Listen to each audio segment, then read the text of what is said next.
ces déchets alimentaires lorsque l'on est un hypermarché. Le magasin de Saint-Paul-les-Romans a investi dans un procédé coréen. Ce système a été présenté dans le cadre de la fête des sciences en début de semaine.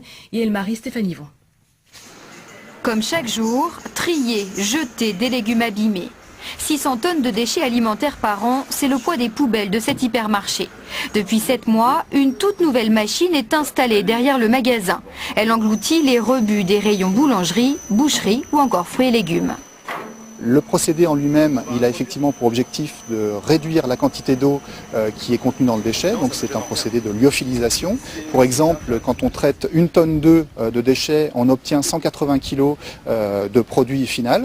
Et effectivement, dans un second temps, on a obtenu un produit qui a visuellement des caractéristiques qui nous amènent à envisager une solution de compostage. Il est criblé, il est tamisé pour être remis en sac et pour après avoir donc une valorisation en compost.